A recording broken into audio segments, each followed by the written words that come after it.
You must have it all figured out. We might as well just go ahead and give you the trophy now, Yeah, huh? that's right. And if you haven't noticed lately, I really got it figured out. So, yeah, I hope we can get it going today for sure. It'd be nice to get going in the right direction. So, starting last pretty much. Yeah, we don't want to make it easy, so why make it easy, right? So that's kind of our mindset. Appreciate it more when you win, right? Our mindset is why make it easy when it doesn't have to be, so just start last and hope for the best. What keeps you motivated and inspired? Yeah, he's I mean, it's a long race year.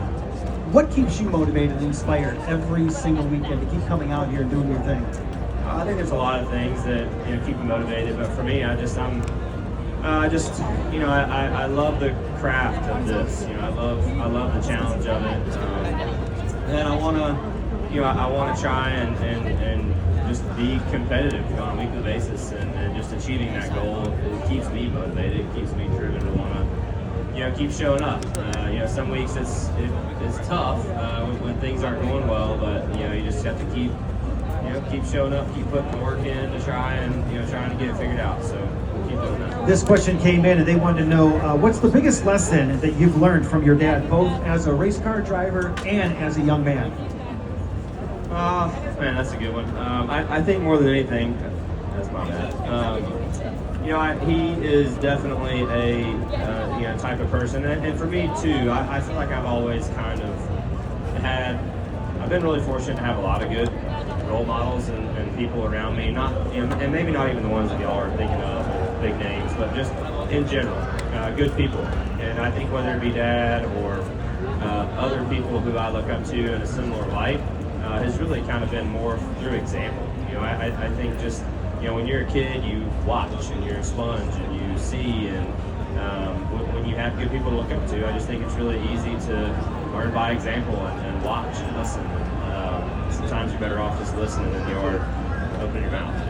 So Chase, what is it like for you when you look out and every single weekend that you come out to the racetrack, you see your hats and your t-shirts, and you hear that you've inspired the men and the women out here, the kids out here? What is it like for you to be able to be motivated by others, but now you are the one motivating others? Am I right or wrong, folks? Yeah, well, we just spent a bunch of time over at the hauler a minute ago, and I think that kind of goes back to your question a few minutes ago about what does keep you motivated, and I think that is a piece of it for me, is hearing those stories, hearing whatever it may be, right? Like how you impacted somebody's day or their week or in some cases their lives, and that is always just because kind of the person that I am. Sometimes I'm like, man, I'm not like that. I don't think that of myself, so it's just kind of strange, but it is also a good reminder that you can have that type of impact on somebody's day or somebody's week, and that makes it can end up being a really big deal, even when you don't think so. So that is part of what motivates me, kind of going back to your original question, and I appreciate that. So thank you guys for making our weekend special and making it fun. When is the switch inside that race car for you? They do the national anthem, they do the prayer, they do all this. When is it for you that something clicks and you're like, okay, I'm not this Chase, I'm a totally different Chase? Yeah. Well, it depends. For us, it's always so hard, and that's one of the biggest challenges I think for just NASCAR in general is, there's so much access, and people are like right there with you up until the time you get in the car, right? And for me, I have my competitive mode is much different than me sitting here right now, and it is important for that switch to flip at some point, because I want to make sure I'm doing my job, for my team. So for us, it's when they get done with national anthem and all that stuff, and I can finally kind of zone in and get in the car, get the window net up. Really, until that point, that's about it. You don't really have much time before that to make that switch, because you can't, because there's so many people around, and that's a hard thing to balance. Right down here, what's your name? Christina. Christina, what is your question for Chase Elliott? So I met you Friday at the Napa stores. It was pouring down the rain. So do you like driving in the rain or being driven around in the rain, or would you prefer not to? Like in the race car or just in general? In general. In general. I mean, I would prefer a sunny day over a rainy day, so I guess that would go for driving or or not. So we'll stick with the sunshine. How about that? And right over here, what's your name? Mackenzie, Mackenzie. And what is your question for Chase Elliott? what's your favorite part about racing? What is your favorite part about racing? Seeing Winning, you, yeah. Mackenzie. Seeing you. Yeah, that's right. Thanks for coming. Good to see you. But there's a lot of things for me, but it's just the never-ending journey of trying to be.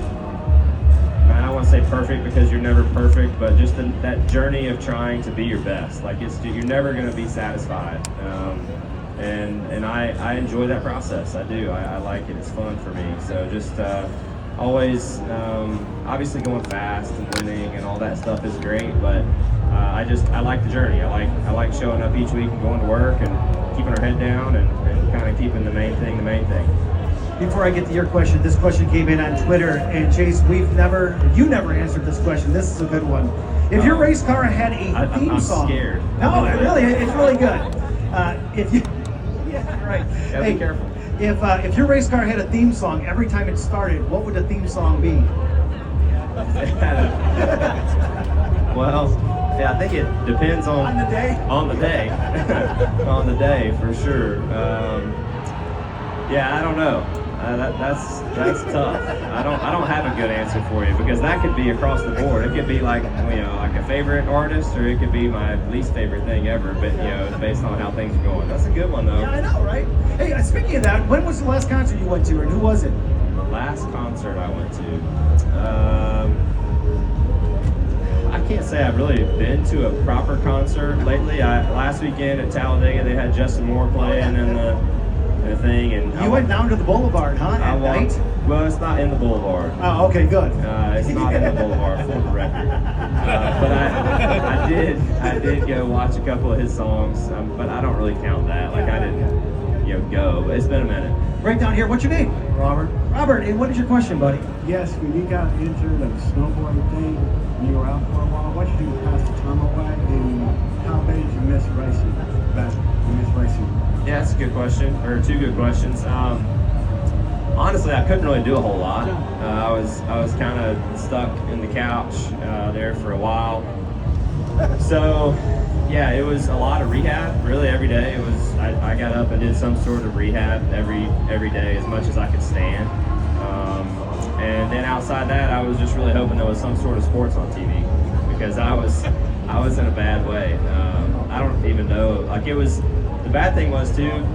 For those sports fans out there that like watching, it was like in March-ish, and I don't know if you know, but that's like the single worst time ever for sports. Like football's over, baseball hadn't started yet. Like golf is kind of getting started, but there's just not a lot on TV. So if you're gonna get hurt, I don't recommend you get hurt at the beginning of March if you like sports. So pick a better month. My suggestion. Speaking of golf, I know you're a golfer. You enjoy golfing. I enjoy golf. I'm not a golfer. So Big have you been doing much golfing these days? Uh, And if so, how good is your game right now? I go to the golf course every now and again. I love golf, and I really want golf to love me back, but it's just one of those things that hasn't happened yet.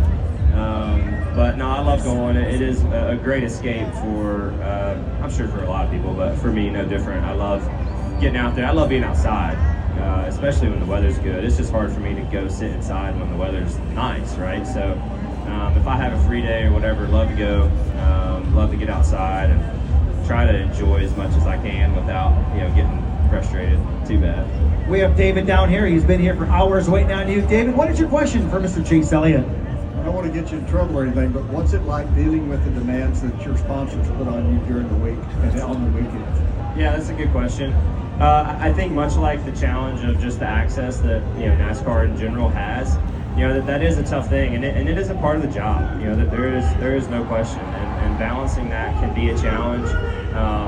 Our schedules are really choppy because some weeks you might have a crazy busy week, and then some weeks you might have your normal competition, stuff only. But even on the weekends or the weeks or weekends that you do have other stuff, the competition stuff is still there.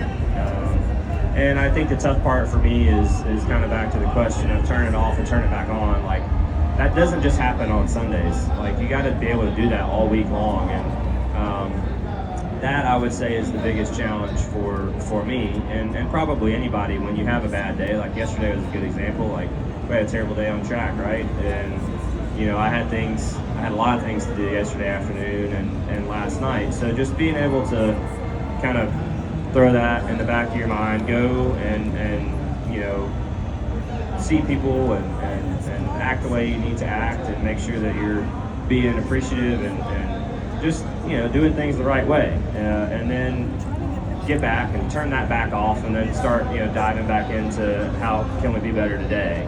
So that is tough, but there is no question, and that's a tough balance. And honestly, I don't know that I have all the answers to that. I try to just do the best I can with it, and I think I'm still learning, and we'll probably continue to learn for however long I do this. And I don't know that there's ever a completion date on that stuff. But good question. Right down here, what's your name? Tim, and what you gotta talk a little bit louder, buddy. You gotta be excited. Okay, it's Chase Elliott sitting right there, man. What's your question? What does the whole post-race process look like from Sunday to like Monday? Yeah, good question. So basically, Depends if he wins or not. Well, And yeah. There's a party. Well, yeah. Be nice to have a party, but yeah. So basically, you know, Sunday nights usually we're always traveling, you know, back, whether it be home or to Charlotte. We do our meetings. Our first meetings of the week are on Mondays. So there's a few meetings that go on Mondays. Like, you know, Monday morning, first thing, like we get together as a 9 team and we kind of talk and digest and go through the entirety of the weekend, right? And then after that, we go into more group settings. So then we kind of get the whole group together, the whole team together, between all 4 cars, drivers and crew chiefs, engineers, engine tuner guys, you know, the whole thing, and then kind of go through that. So that's kind of the first thing that happens on Monday, and then midweek, you know, Wednesday, Thursday, we typically have another meeting, you know, as a 9 team or whatever, and start talking about the next week and trying to get our stuff, you know, dialed in and talked about for the following week. So a lot of it can depend on where the races are, because if the races are far away, the cars might have to get loaded up sooner. Like, for instance, if we're racing out west, the truck might have to leave on, say, Tuesday or Wednesday, so we've got to do some of that stuff the week before and then kind of finalize that on like a Monday night or a Tuesday. So it kind of, back to my schedule being choppy, that's choppy too, and it really just depends on where the schedule is and where we're going next. But generally speaking, that's what goes on. One last question. What's your name? Hey, I'm Bo. Oh, what's your question, buddy? Hey, I was curious, how many races a year do you actually get to fly to, and are you a one plane at a time guy, or are you always looking to upgrade or get some more? Good question. Yeah, I fly to pretty much all of them, but I don't know. I'm not looking to upgrade. I'm not a looking to upgrade kind of guy. I'm kind of if whatever gets me from point A to point B and it does it sufficiently, I'm good with that. So I'm pretty content. But Chase, do you fly yourself, or you have? Yes. Oh, you do? Yeah. Okay, I didn't know that. Awesome. Well, hey man, I can't thank you enough for coming out here, spending time with us. Texas, please put your hands together right now for Chase.